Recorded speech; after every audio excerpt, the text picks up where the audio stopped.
a shitty road on Evan Hughes. There's gravel everywhere.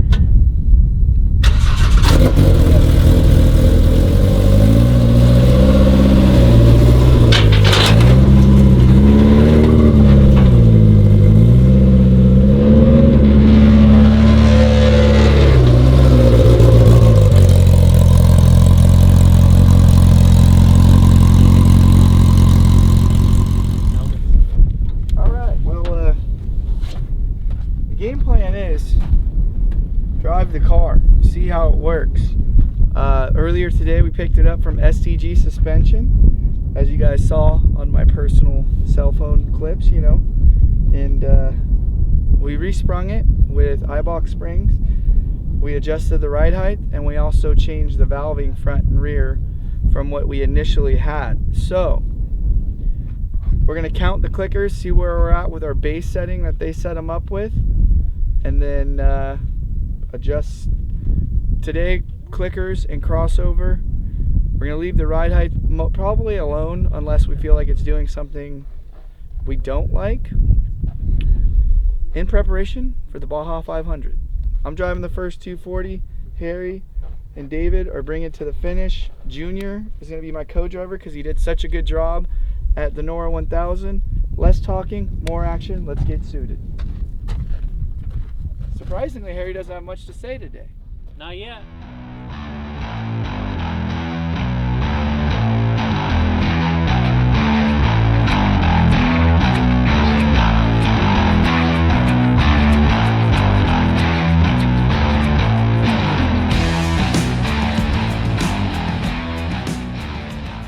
That one whip section is a very good, consistent, safe, no holes. We'll do a slow pass through it.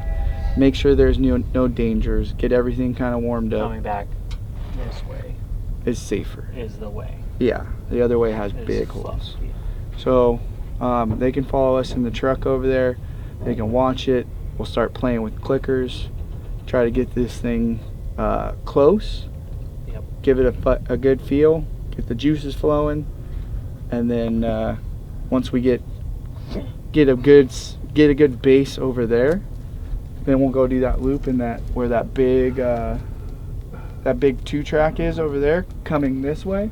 There's a couple fat floaters right here that gets the car all offset. I would definitely drive down the graded shit right here to feel the cornering of it, because it's like a lot of my stuff is really rally style and flat, and like even Tyler was telling me that they set that truck up like lower than they ever have to corner it. That's fine. He said that's the ideal stuff for this race, but we just can't be dragging ass through the big 2-track. Yeah, I don't want to drag ass. They got a lot more ground. I hate dragging ass. They got a solid rear axle, yes. So their ground clearance doesn't matter in the rear nearly as much. Yep.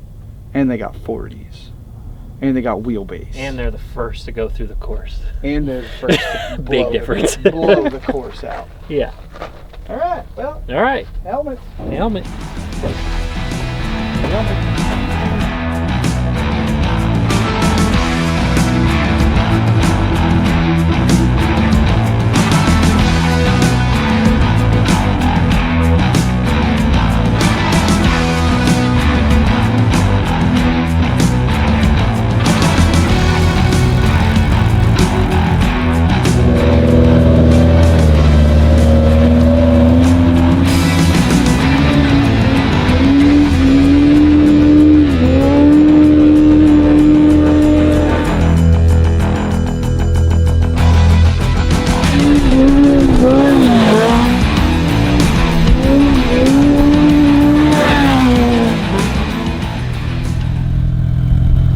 Feels way better. Oh, I can imagine. How's it look? Looks good. I don't see no. Do you think we should try to soften the front up? Do you think the front pops too hard? We're gonna go over to this section I'll show you over here that has big gapped out holes, and hit that and feel what it does there. But we're gonna do a loop, so I'll come over here and we'll hit that section. We'll catch a little bit of daylight right there, and then I'm gonna go hit this other loop that has the deep 2-track and feel how the rear feels through the deep 2-track, and if we're dragging ass through that or not. Let's go check it out.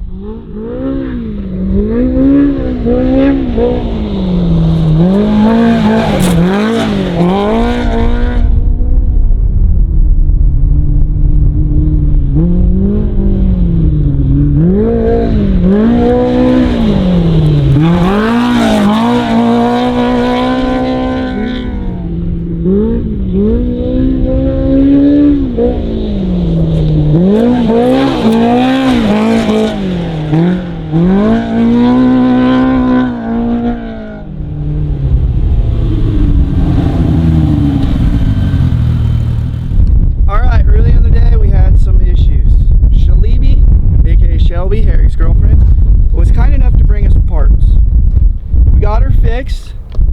How? I mean, a little ingenuity, a couple whacks of a hammer, and some pry bars. But we got her back together, and we just ripped. We made 2 adjustments so far. We went major clicks, and before it would dig really good, and it was just a little too soft in the back for some of the big holes. And we're running the old FUD, the Placer City course. These holes are big, and the biggest challenge I felt like we faced, or at least me personally, was the big holes and the comfortability without dragging the pan. Now we're carrying good speed, whether if we're on the gas really hard, it tries to suck the car down a little bit more to where you feel it. But if you're maintaining a fast, smooth pace, it is just gliding over these big holes. It wasn't far off before, but it's even better now. Like, King did a really good job, but again, this chassis and weight balance and the weight of the car, we'll let you guys guess in the caption or comments, whatever, what you guys think this car weighs. But I feel confident after 10 minutes of driving this thing. The changes we made, maybe 15, 20, but we're ripping. It's been dark for the last 30, 40 minutes. Now it's Harry's turn. Harry, what do you feel in the passenger seat? I mean, my previous experience with the car was it would go through all the big stuff really good, and it was built, I think the shocks from Kane are built to just, they're race shocks. I mean, and racing is going hard and driving fast, but it had the lack of comfort, and it's always a battle with us racers because we're like, oh, we want it to be comfortable, but then we want it to go through the bumps as fast as we can. Can't figure that out. SDG figured that out. I mean, the spring package and the valving they did, it definitely took away all that harshness I used to feel in the car, and now it just feels more planted, but you have the comfort and you can hit all the big holes fast. I dig it. I like it. It's gotten faster. Our bodies will like it better. Yeah, now it's his turn to drive it. Rescue, you excited, dude? Have you ridden in like a race car side by side? No, I have not. There's Shelby too. Gotta get Shelby, the one that saved the day. Blake owes me sushi, Sushi wontons, and some fuel, gasolina. I'll get you P-Max. Don't worry. Don't worry. Harry, go drive this thing, and we want to hear how you feel and what you feel. And you want to change anything on shocks? You want to drive it as is right now? I would almost be comfortable going 2 clicks. Let's go 2 out. clicks in the front. Out? In more. No. No. Yeah. No. You don't need it. We never touched the front end once. No, drive it first. It's your car. Drive it like this. Whatever you want. Drive it like this first. Whatever you want, princess. What?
big obstacles to overcome. Yes. But we overcame them. It's almost 9:30. We got here at like 5. We got some good time here. They plowed the road up there, and you guys probably saw me just blast through this sand peak. Wasn't ready for that, but she took it. She's like, bam, what's up with it? He was like, I wasn't taking a shower today, but now I am. Yep, that's right. Yeah, I was in the truck. I was happy to be in the truck watching. We went through the trophy truck holes roughly 60 to 70 miles an hour to really kind of get a feel of the deep 2-track. We're still scraping a little in the rear, but everywhere else it feels phenomenal. I don't think you could really get away from that in something that is independent rear suspension because of the chassis just dropping super low when the crown in the middle of the road is Getting eaten alive by 40-inch tires and creating that. 18 inches tall, you know. So other than that, feels really planted. The weight transfer feels super predictable. The brake bias feels good. Power delivery from Alba Racing's tune using HP tuners did phenomenal. How'd you feel in the car? How'd you feel in the car? We didn't get that from you guys yet. The steering's interesting. I haven't driven a UTV with a hydraulic rack, so that took a second. The first set of bumps, I was overcorrecting like I'm used to, and it made it worse. And I was like, oh my god, I gotta hit the brakes. But once I drove it for like 5 more minutes, I'm settled in. And we started hitting a lot of the graded roads and like 2-track berms and stuff, and I was like, okay, I understand it now. And just took a second, but felt good. Car felt super good. David's already calling out the notes like we're racing, so it's a good start. But yeah, no, I'm stoked. The car's night and day better, and I'm excited. What was you feel confident in the car? I mean, there's a few times I heard you telling him to check up, but that's because you're used to a 7S. No, I'm used to a 7 Open, so okay. that's the mid-size truck, unlimited suspension, and you know, we just different game, different feel. I mean, you know, going from a truck to a UTV, you have the weight difference and definitely the suspension difference as well. 4-wheel drive and 4-wheel drive, short wheelbase. I mean, you name it. I mean, those of you who are watching, you know the clear sense between, you know, a traditional pre-runner truck with the full beam link suspension compared to, you know, a UTV with the fully built suspension. And the weight makes a huge difference when it comes to flying right over the whoops. And you know, it was definitely a night and day difference. Nimble. And yeah, and you could see the comfort level with Harry after he started to realize, you know, light on the steering. It had to be lighter on the steering. Exactly what I told him. And partially that is due to the servo that's in this. So the different diameter servo or center section of the servo allows more fluid to pass through. Something I wanted to do before, but we're gonna do the next round. after. Yeah. Put a thicker one in for a little more fluid. Resistance is kind of my liking, just so I feel what the car is like forcing itself to do instead of just like, oh. Feels like there's nothing there. And if you overdo it, it is a little sketchy, but it's night and day better. I mean, naturally these cars, you got to hold on to them, and then having the hydraulic setup, you're just light on it, and once you get used to the lightness, it's freaking game changer. Doug Matag M81 design, get on it. You guys need this kit on your Pro R. Yeah, that's why I got it. Yep. But I need a stiffer servo. Next up is the Baja 500. You'll see us rolling down there, and we got some things to do. We're gonna drop the car off at Harry's. I have to go to the Bay Area and do Fuel Fest, do a demo up there, a few demos, jump over some drift cars. Got to pay the bills somehow. So I'll be up there. Harry's gonna pull the car apart, assess, address, clean some things, put brand new CVs and axles on her, and we're gonna go for it. T-minus 5 days till we leave. Yeah, and I'm gone for 3 of the 5. Sick. That's what I'm here for, buddy. Let's go. Yeah. Check out the store. We got a bunch of new shreddy gear. Thank you guys for the support. Thank you guys for watching. You guys know what to do. And you know what? Check out elkhornhobbies.com. I never remember to plug that during this stuff. Check it out. Over 1,000 parts on there. Off-road stuff. Come on. And he'll service and fix your shit when you break it, just like me. Yes, I'll handle it. Well, For now. For now. Let's roll.